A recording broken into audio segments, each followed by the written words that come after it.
Welcome to Navigating Hope, your compass to health empowerment.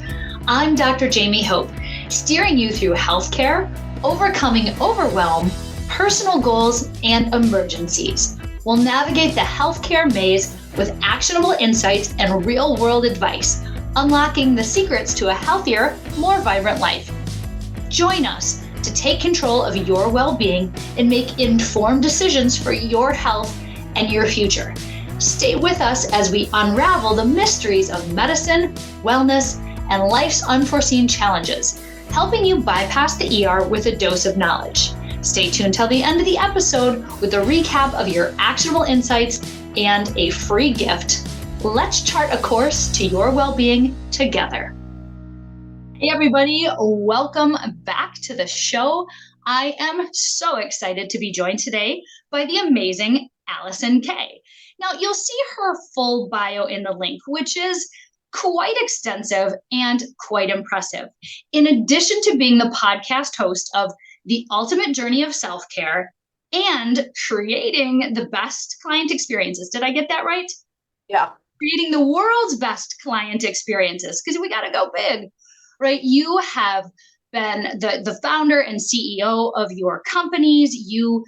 What I see most of all in this bio, this really impressive list of things that you've done, are a couple things. One, you understand you're in it for the long game. This is not just a quick fix, a magic. And the thing that impresses me the most about you and why we related so well and why I really loved our conversation is you truly embody what you do. You live what you teach and give to other people. And that is what makes you so incredible. So welcome to the show, Alison. Thank you so much for having me. So let's dive right in. So I wanted to chat with you about your origin story. Okay. So people see you with these amazing accolades and all of these things that you achieved, but you didn't start out there. You didn't start off on day one being this ultra successful person. So what was it that led you towards your passions about self-care, fitness, and creating these experiences? Well, when I first tell people this, they almost can't believe it. But the career that I have loved for the last 30-something years was a plan B that became a plan A for me. Right. And most people can't believe that when I tell them that. My initial goal was to go to physical therapy school. I planned my whole college career around it. And sometimes the universe just decides that, nope, we're not going to have you do that. We're going to direct you over here. And sometimes in my case, I don't know if you're like this or not, but maybe someone listening can relate. Sometimes we have to be hit on the head a few times before we start paying attention. And that's really what it took for me. And so I ended up going and getting a graduate degree in exercise science. And I've been a very successful entrepreneur in the health and fitness field for close to 25 years. But I worked for other people before that because I really think that it's really not very often that you can just set out and decide to start a business. I think in my case, being that, like I said, this was a plan B for me. I wanted to go learn. I wanted to be a sponge and go learn from other people. My very first job in graduate school, when I went all in on this plan B, was cleaning machines. Guess how much I made an hour? Oh boy. $5. $5. Count it. There you go. And I cleaned machines and took the garbage out and literally was like a little puppy dog following people around because I wanted to learn as much as I could. And I knew that was what it was going to take. I love it. You have such a put in the reps mindset. Yeah. What a great frame. And back then, we didn't have as many opportunities in my field as we do now. Back then, you either went to work for a company and you did corporate fitness or you went to work in a gym. And what do most people think of when you go work in a gym? Selling memberships, right? Right. That was the mentality back then. And I was like, you know what? I got to start someplace. And I recognize I've had a part-time job since I was 10 years old. So I wasn't afraid to go and clean toilets if that's what I had to do. But I wanted to go learn the business and I wanted to see what it would take and have a really good idea because nobody thinks about all of that every day in running a business. They just think about signing the deals and making the money, but that doesn't just appear overnight, right? But I got to be honest, that first job, I not only was cleaning equipment, I was following people around. I was orienting members to equipment. I got to sub and teach a group fitness class. I didn't know what I was doing, but I knew how to teach everything like correctly. And that was the most important thing. Ah, But that was how I got started. And that was the springboard where I saw there were so many different ways that I could do this. But I think without that, I think we go into a job with an entitlement mindset and we don't really see a lot of the behind the scenes stuff. yeah.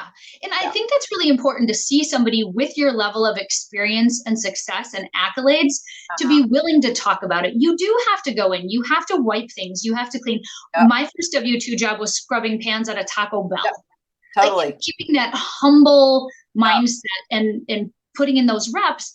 So Yep. what I love about you is that you don't just show the success, you share the struggle. What other Yeah. struggles did you run into along the way that got you to where you are now? Well, a lot when I first began, a lot of it was you had to get experience. Nobody would hire you unless you had experience, right? And so, Mm-hmm. but how do you get experience? You get experience by showing that you know what you're doing. Well, if you Right. don't get a chance to really learn the ropes, right? I could talk all day long about what I was learning at school, what I was learning as a teaching assistant. Look, nobody wants to hear that you're grading papers and writing lesson plans and being a gopher for somebody who's super successful in your department, which is basically what I was doing. Mm-hmm. But but but I guess what I really learned from all that is that it's not even about the job that you do. It's about what you're learning and how you can translate that into what's coming next, right?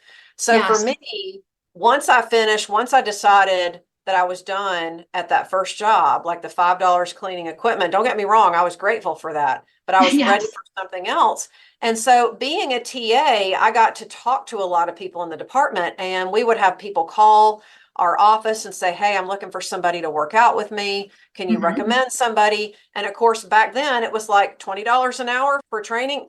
Heck yeah, I can do that. I can train a Woo! couple of clients and that's my groceries for the whole week, right? That's the Ah. mindset, right? But you never forget those opportunities because you never take anything for granted. That was my biggest lesson in all of that. When I got out of school, I was never too proud for the next opportunity. And I know that's what helped bring me to where I am today. It's because, and I still embrace that mindset because I think there's still some, especially in today's world, there's so much more out there to learn than you could Mm-hmm. even begin to imagine in business today. Oh, absolutely. Yeah. I think about it as like a before and after photo when people see weight loss. They see the before picture and they see the Yeah. after picture and they think that Yeah. they can get that instantly, but Yeah. you know what that looks like in the interim. So, Yeah. how did you take your success principles that got you so well into putting in the reps and help translate that to teach your clients? Well, for me, it was I had to go. My first job out of graduate school was managing a chain of health clubs. I worked in I take that back. I worked in corporate fitness for about a year and decided I didn't want to go that route because it was way too political. It was way too follow this plan and stay in your lane and all of that, which totally is not the way I'm made at all. Any Yeah, entrepreneur listening can understand that, right? right. So when I realized during that time how much I missed being in the gym. But I knew that I had to go back and start someplace. And this opportunity literally fell in my lap. And it's a funny story. I'll give you the really short story version first. I was on my way back to East Carolina, which is where I did my master's. A big shout out to East Carolina Pirates listening, right? And I got a speeding ticket going down to visit some friends. I was Uh-oh. like, rocking and rolling, ready to go down. I had my radio on. I was just like loving it, right?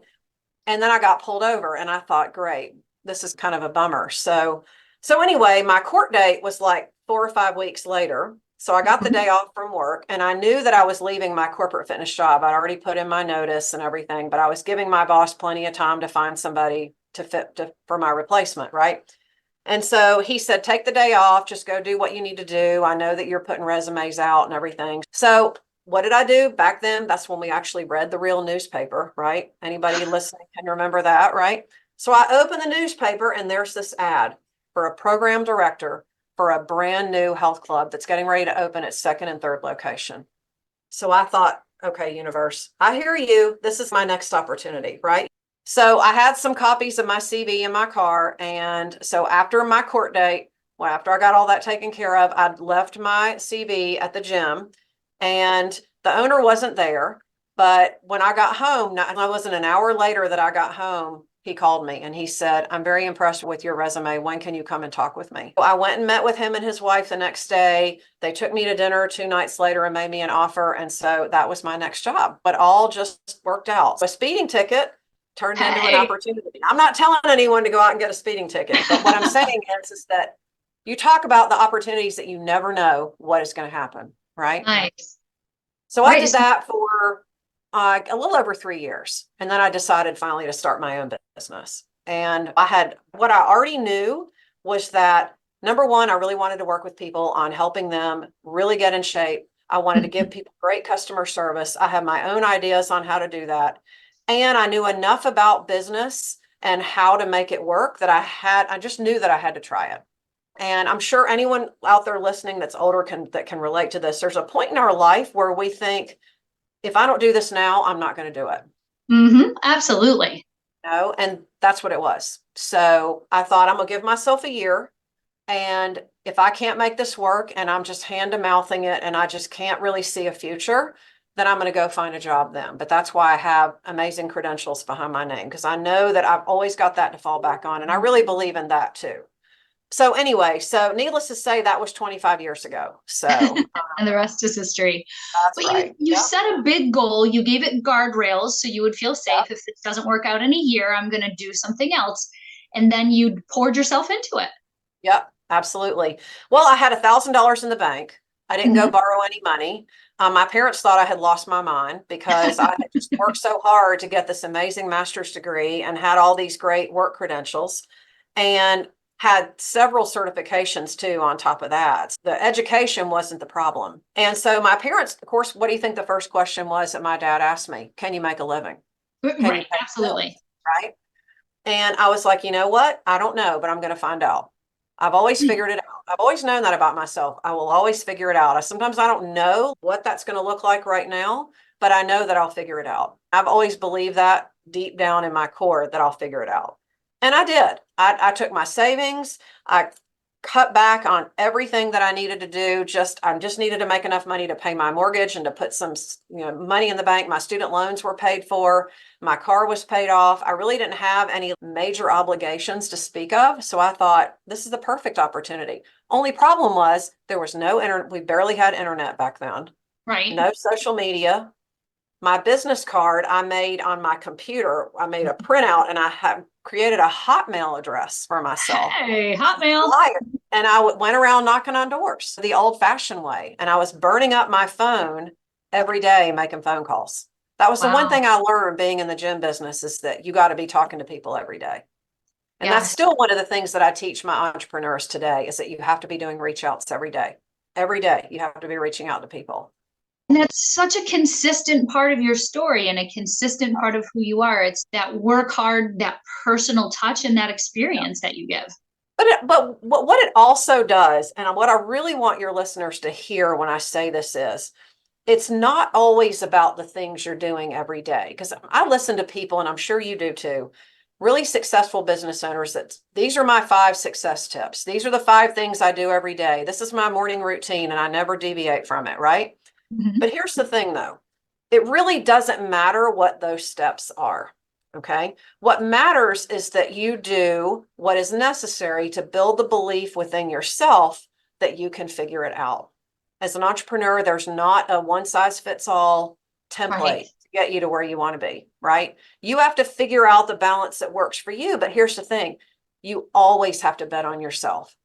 And for me, it was talking to all those people all those years ago. I got so used to talking about who I am and what I do and what kind of questions could I ask to start building a relationship.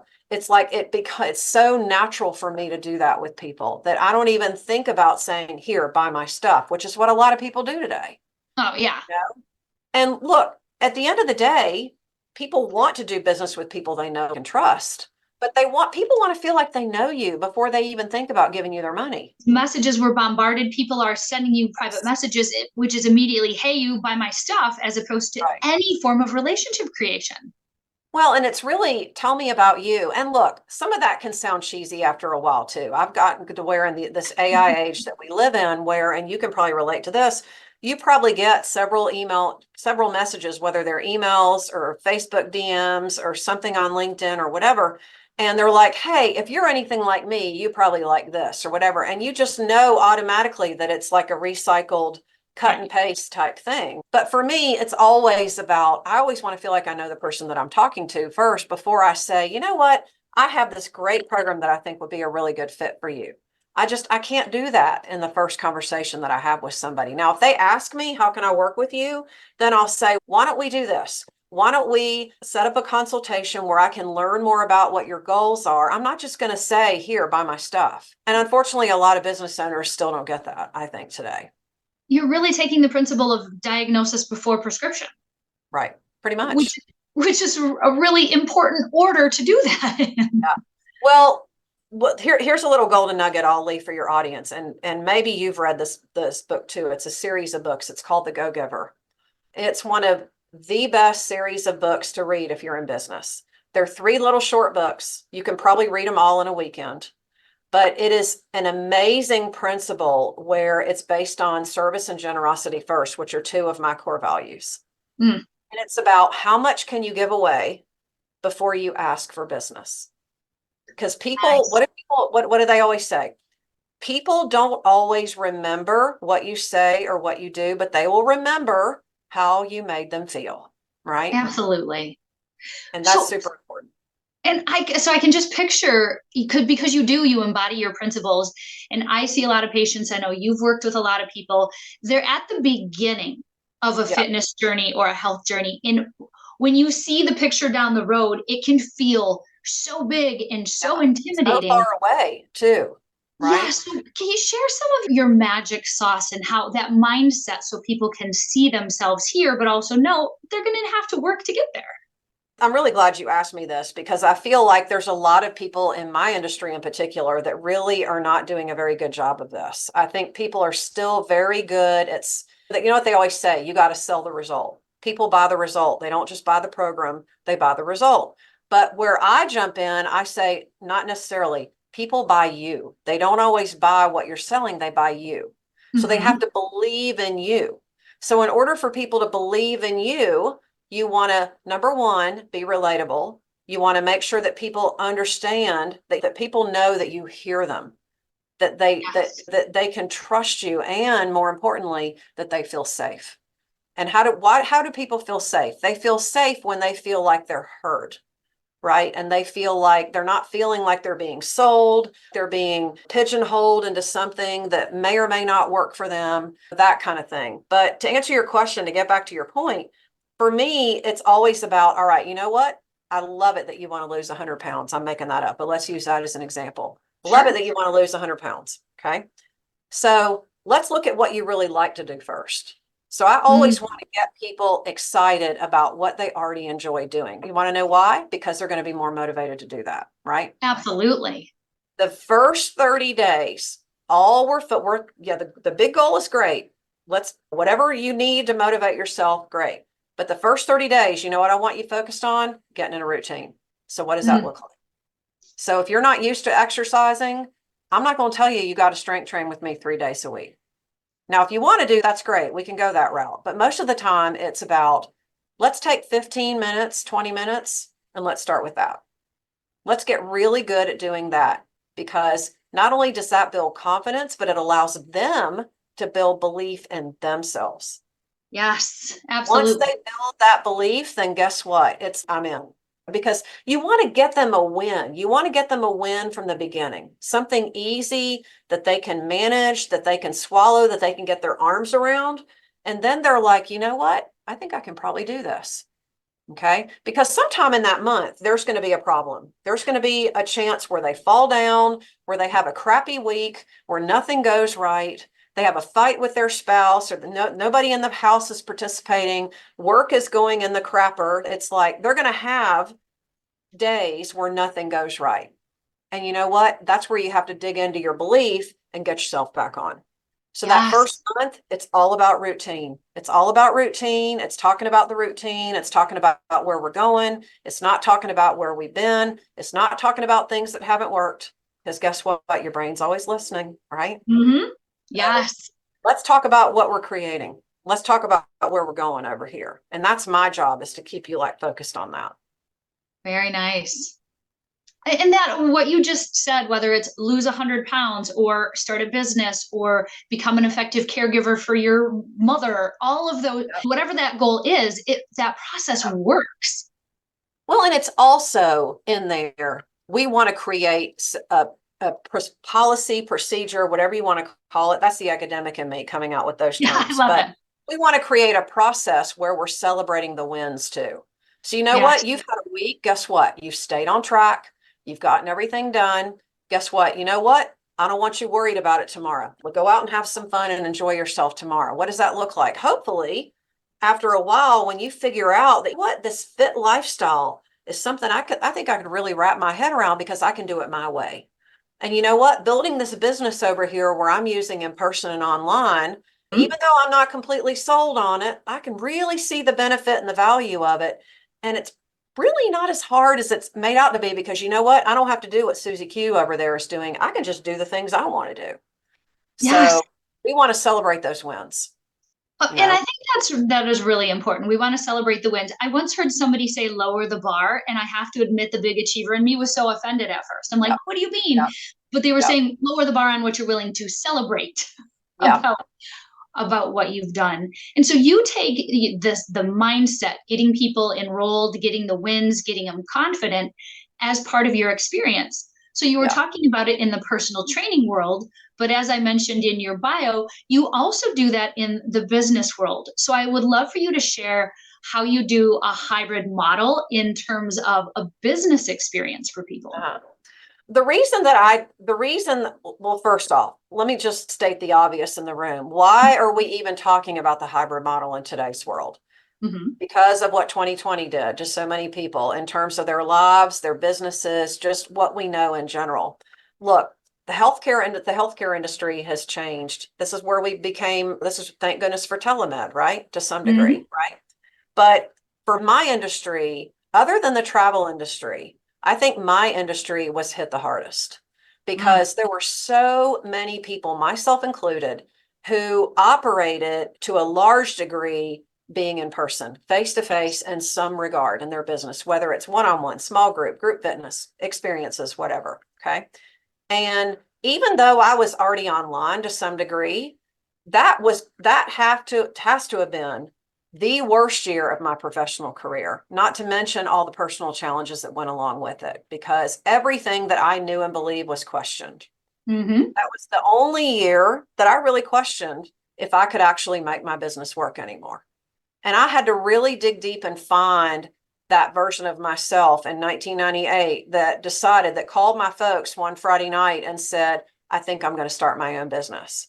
And I couldn't go to the bank and borrow a bunch of money. I just knew that I had to make it work. So I had to find that version of myself again. And it took a while. And there were weeks there where I was like, I don't know. I really question. I don't know if I can really do this anymore. You're having conversations with people that you thought supported you that are like questioning, are you really think that's a good idea? That's not really people that I thought would have rallied behind me didn't. And then you're getting messages and comments from people that you don't even know on social media calling you a danger to society. So I never thought in a million years I would have to defend my profession or myself, for that matter. But anyway, what I learned out of that is that despite how challenging all that was, and everybody listening has been through major challenges in their life. I don't want to make it sound like I'm the only one. Okay. But what I really learned that year was that your biggest challenge can be your biggest opportunity. Your biggest challenge can always be your biggest opportunity if you let it. Okay. If you let it. So as far as to answer your question about the hybrid model, I thought, okay, if this is where the world is going, I'm going to get on board. I'm either going to get on board and I'm going to see what happens, or I'm going to mail it in and I'm going to go work for somebody else. Right. So if the ship is leaving the station, guess what? You got to get on it or you get left behind. Absolutely. So we can see now, looking around, we're recording this in 2024, looking around, the hybrid model is evident everywhere. It's not just in my industry and yours, it's everywhere.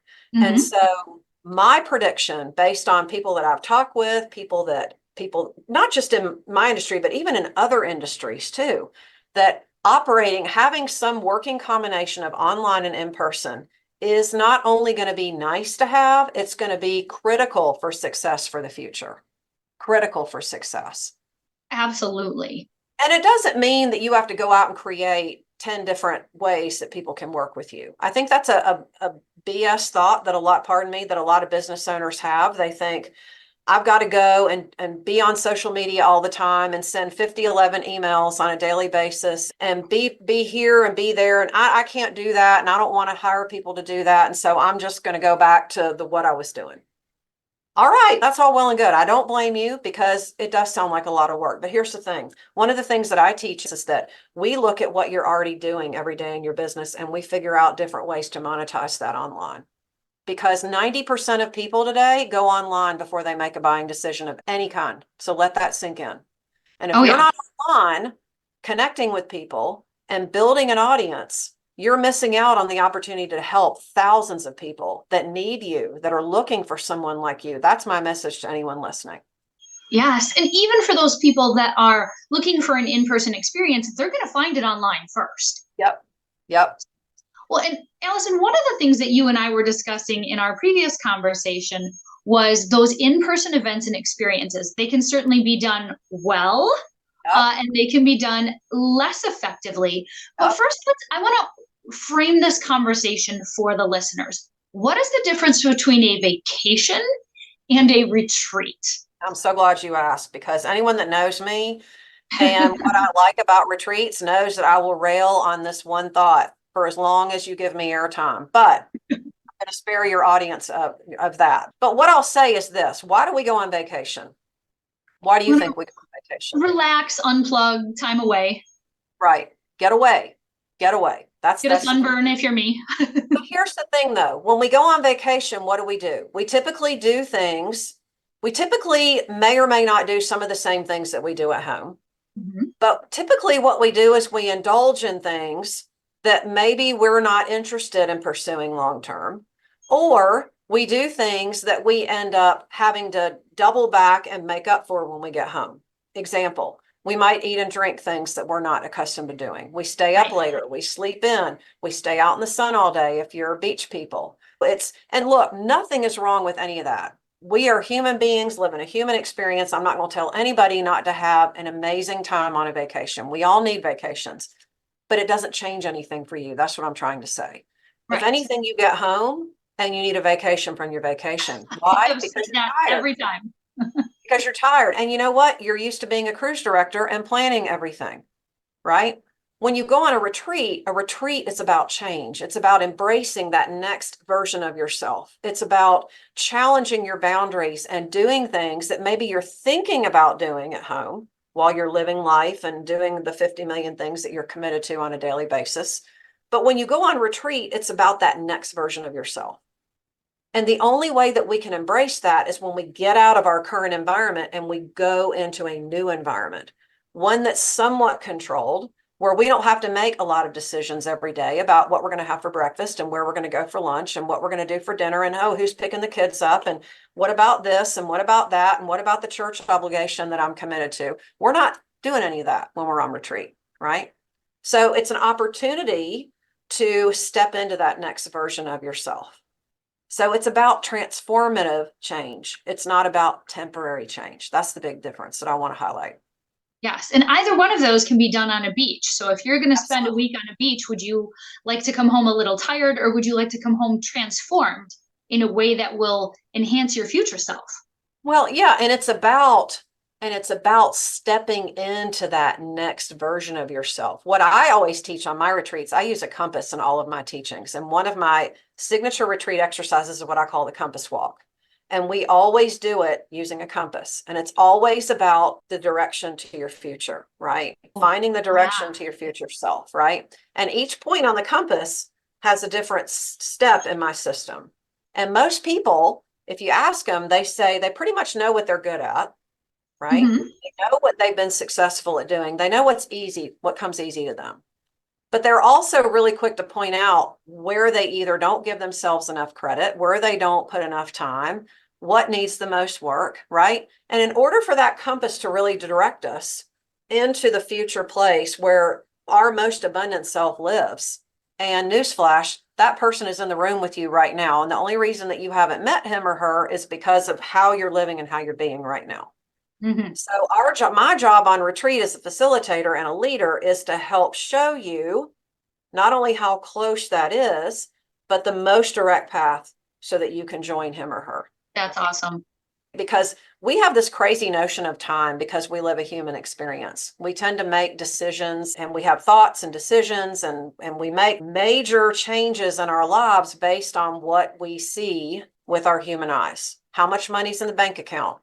What does the calendar look like? What do I have on my schedule today? What's on my bulletin board over here? We're really good at doing that as human beings, myself included, which is why I feel like I can say it. But all of your power is in what you don't see. Okay.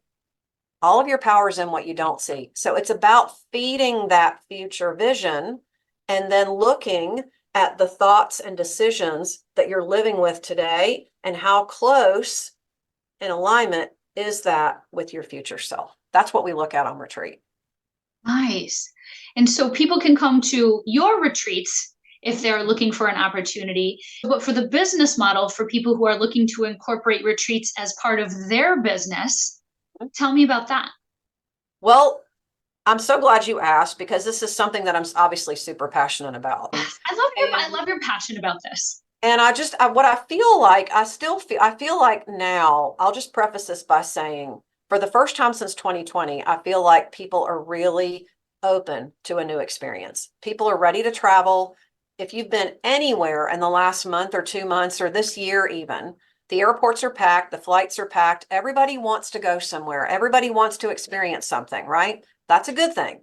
And so any consumer marketing and business expert will tell you when you look at buying behavior and you look at what people want, one of the smartest things you can do as a business owner is tap into what those trends are right now. What are people asking for right now? What do people really want right now? And what are people willing to do right now? So when you paint all of that, when you look at all of that on the same sheet of paper, what should jump out at you is people want to travel, people want to be together in person, and they want to have new experiences. Well, guess what? That's what a retreat is if you do it right, right? But Yes. the problem with that in a business is most business owners don't have a system that they can readily and easily use. They don't know how to sell spots. They have all kinds of crazy ideas that nobody will buy, nobody will come if I try to do it. And at the end of all that, not if that isn't enough, at the end of all that, business owners are afraid of going broke. They're afraid of losing, going into a financial black hole. And then they're really like soured on the whole idea and they just don't even want to think about it. And in the meantime, when you have a system that really works and that's simple and that you can plug in using your body of work and the systems that you are already teaching, I'm not asking you to go invent something different, right? Do that, and we have a way that we can sell it to your audience. That's when you have a winning offer. So most of the time with business owners, it's just getting them to understand that it can be easy, it can be fun, and you can make money at the same time. So it's a win, right? I really feel like that's the same thing as your fitness clients looking at that 100-pound weight loss. For business owners, it seems a little bit far away, but you help it make the goal realizable. Yep. Everything is figure outable, and you show people the compass and the way to get there. Yeah. And I also think that a lot of business owners look at what other people are doing for retreats and they just think, I can't do that. And so one of the things I always tell my business clients is, okay, who was your audience? We got to think about them first because it is about them. It's really not about you. It's about them, right? Now, I'm not saying that you can't plan a retreat to a destination that you've always wanted to go to. This year, we have New Zealand on our calendar for November. Always wanted to go. And so I've got to be honest. There's a part of me that is doing this for me, but I'm also doing this because I have a good enough system dialed in that I want to take people along the ride with me. But you want it for people who are just thinking about retreats or beginning. You definitely want to keep your audience in mind. And the other thing I'll share is that, and I have a really cool free gift that I'm going to offer to any of your entrepreneurs or business owners in your audience listening, okay, is that you don't have to have a big audience to be able to sell something like a retreat. You can have a very small email list. You can have a very small network. You don't need a huge audience. A lot of people think, oh, it's easy for you because you've been in business a long time. Well, you know what? I had 4 people at my first retreat. And you know what else? I did it right here in Raleigh where I live. Why? Nice. Because it was easy and I knew that it was the best thing for the people in my audience. And that's one of the things that I teach. That's amazing because it just takes it and it doesn't feel so intimidating. You're not asking people to create a whole new thing, a whole new everything. You're showing them how to do it with the tools that they already have or with the content and expertise that they already have, and you give them the tools to create Right. that experience. Because it's really just about learning a system that you can simply plug your pieces into and just rinse and repeat. You don't want to feel like you're starting over every time you go into a retreat. You know, what's the point? You want to have a system that you feel like it might evolve over time and there may be things that you change, but the basic elements are still the same. So it's a natural continuum of what you offer. So if people are on Yes, your retreats, they're not going to be hearing something way out there. They're going to hear and be supported in the things that you do, but just in a deeper, more experiential level. absolutely. And look, there may be like, there's a couple of new things that I've added to a couple of my retreat programs. And every once in a while, if I have a new something that I'm playing with, I Fun. may just test it out at one of my retreats and just to see how it goes, especially if it's a small group. Because if it doesn't really go over all that well, I haven't really invested a whole lot, right? My primary objective as a retreat leader is to give my participants an amazing experience. I want them to go home not only feeling up leveled, right? To use kind of a buzzword right now, but to also give them some tools that they can keep evolving into their future selves, right? And we all talk a good game about doing that. I'll do it when I have time. I'll do it when I can.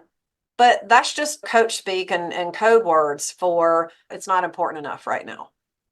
And that's And just, that I'm applies not to any saying of that those goals. people don't have other priorities, but at some point, the rubber's going to meet the road and the buck does stop with you. Right. So taking action, because yeah, for anything, whether it's your fitness goal, eating healthier, your Uh-huh. caregiving role, all those things, if you're saying I don't have time for it right now, that's an excuse that you don't want it bad enough. Yeah. Well, and it's just, we all, and look, a lot of people say this, and I cringe when I hear people say it, but I'm going to say it anyway. So, we all have 24 hours in a day. Yes. And when someone says, I don't have time, I'll get to it later, it's not a priority for them. It's just Right. not. And at the end of the day, you have to look at where you are and understand that where you are is a product of the decisions that you're making. And we live in a world, unfortunately, where we think everything is linear and everything has to happen in a certain order. And I'll get to that when I get this done and all of that. And we have to have some of that in our lives, right? We're human beings. We have to have some of that in our lives. But at the end of the day, we have to trust ourselves to live in what I call living in the and. We want it. Why can't you have both? Why can't you have a more full life if that's really what you want? What's stopping you? At the end of the day, it's usually us that's stopping ourselves, right? Absolutely.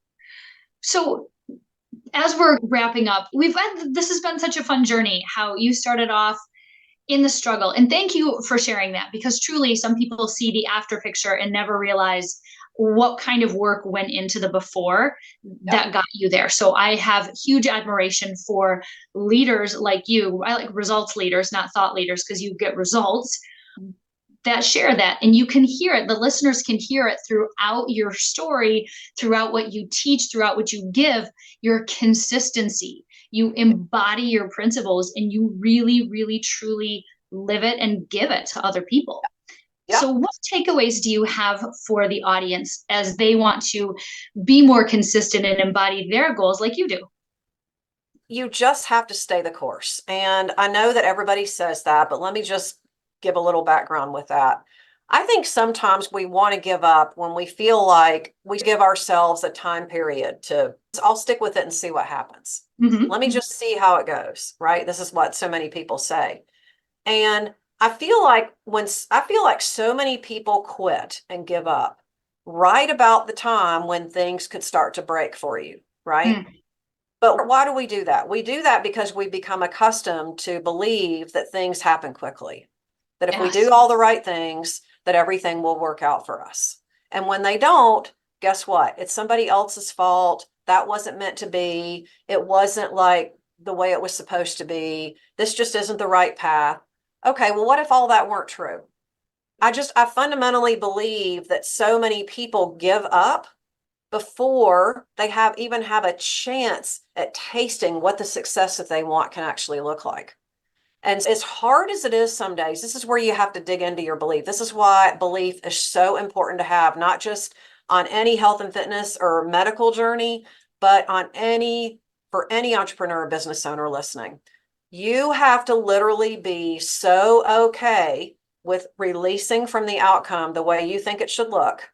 Because when you do that, guess what? There are all kinds of things that will come up that will help re-inspire you if you believe that. I guess that might sound like a page out of a textbook, but what I'll just say is that you've just got to stick with it. You've just got to bet on yourself. And if you believe in your heart that this is what you really want, then don't look at the evidence. You got to feel the evidence from inside of here. You got to learn to think about yourself in a new light, because look, a person who weighs 100 pounds less has a completely different identity and belief system than the person that they were when they started. And understand that it is a journey and it is a process, and you want to surround yourself with people who are going to inspire you and help you and hold you accountable and keep you going, because it's human nature to fall off. So if you fall off, it's not that anything's wrong with you. You're just like the majority of people out there, right? What if that weren't true? What if you could be like the top 5% that stuck with it another month or another 6 months? Or who would you be? Where would you be next year? A year is nothing in the grand scheme of things, right? So what do you have to lose? I guess is what I'll say, right? Yes. Oh, I love that. When you and I have been speaking, it's about the long game. Yeah, it is about the healthy choices for the long game, not just what you are today. But you're right. A year, when I was a kid, a year was a very long time. Absolutely. Yeah. I'm not a kid anymore, and a year goes by like that. And the other thing is that when we really look at it, when we look at the big picture, what I call the 50,000 square foot view, if you can zone out and be up here and look, we're all on this planet a very short period of time.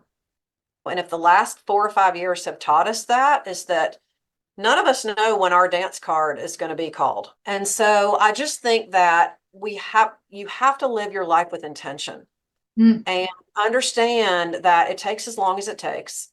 And that if you buy into that vision of where you want to be, then everything else is just tactical. Everything else is just those small steps. And if you stay the course, you will be successful. You'll get there. Yes. Oh, I love it. Alison, this has been such an amazing conversation. I love chatting with you. I love learning from you. I'm here taking notes. I know that our listeners are going to want to find you, get more information, hear more of your wisdom. Where are the best places that they can come find you? The best place that they can connect with me is two places. They can go to my website, which is www.thealisonk.com, and they can connect with me directly there. They can just send me a note. Hey, I heard your conversation with Jaime. I really like that you talked about this. Can you share more? I'd encourage you to come listen to my podcast, either one of them, The Ultimate Journey of Self-Care, which is heard every Tuesday on most major podcast platforms, and Creating the World's Best Client Experiences, which is heard every Thursday. And for any entrepreneur or business owner listening, if you're thinking of doing a retreat or an event in your business and you really maybe you've tried it and it just hasn't worked out, but you're interested in learning more about it, I do have a free, what I call a pop-up podcast coming out. It's a 4-part mini series where I'm going to walk you through my whole process. I'm just going to give it to you. Wow. We'll walk you through the whole process, how you can do that, even if you just have a small email list or a small audience, because it is totally possible. The key is that we do it in a way that aligns with your work and what your people want. And that free pop-up podcast, if you just want to reach out to me directly, you can connect with me on my website. I can make sure that you get it. Absolutely. And when that comes out, we'll put it as a link in the show notes here as well.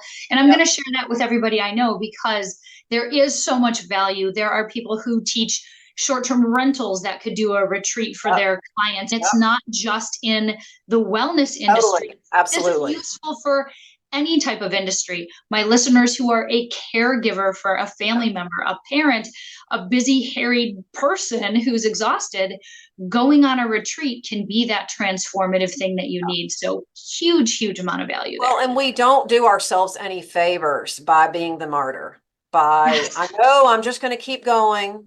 I'm going to get a break at some point. Let me know when you have a health crisis, how that works out for you, right? Everyone's so quick to make sure their cell phones and their tablets are charged at the end of the day. We have to do the same thing with ourselves too. Our minds, our bodies, our hearts. We need to do it all, right? Oh, absolutely. Truer words have not been spoken. That was amazing. Yeah. Alison, thank you again. And I really appreciate you for being here today on Navigating Hope. Thank you so much. Thank you all for joining us on this episode of Navigating Hope. I hope that you found our conversation with Alison K as inspiring and insightful as I did. Alison's journey from aspiring physical therapist to successful entrepreneur in the health and fitness industry is a testament to the power of resilience, consistency, persistence, and adaptability. Here are 6 key takeaways from our discussion. Number 1, embrace the journey. Alison's career path was not a straight line. She started with a plan B that eventually became her passion. This highlights the importance of being open to unexpected opportunities and learning from every experience. Number 2, work ethic and humility. From cleaning gym equipment for $5 an hour to managing health clubs and starting her own business, Alison's story is a powerful reminder that there are no shortcuts to success. Putting in the reps and staying humble are crucial. Number 3, transformative retreats. Unlike vacations, which offer a temporary escape, retreats provide a controlled environment for transformative change. Alison emphasized that retreats are about stepping into the next version of yourself, challenging your boundaries, and embracing new experiences. Number 4, a hybrid business model. The pandemic has shown the necessity of adapting to a hybrid business model, combining online and in-person interactions. Alison's advice to other business owners is to embrace this change and find ways to monetize existing activities online. Number 5, consistency and belief. Success does not come overnight. Alison underscored the importance of maintaining belief in oneself, staying the course, and celebrating small wins along the way. This consistent effort is what ultimately leads to achieving long-term goals. And lastly, number 6, personal connection in business. Building genuine relationships and understanding your audience is key. Alison shared that people do business with those that they know, like, and trust. It's about making others feel heard and safe rather than just selling a product. Remember, your biggest challenges can become your greatest opportunities if you let them. Stay the course, believe in yourself, and keep pushing towards your goals. Thanks again for listening, and please feel free to share this with anyone you think could benefit from Alison's wisdom. Until next time, stay hopeful and stay inspired. Thank you for tuning into Navigating Hope with me, Dr. Jaime Hope. It has been an honor to navigate the realms of health and wellness with you today. Remember, in the journey toward a healthier life, knowledge is your compass. If you enjoyed our time together, please share, like, and subscribe to Navigating Hope. Join us next week where we'll continue to empower your health journey, arming you with the wisdom to navigate life's challenges and keep the emergency room in your rearview mirror.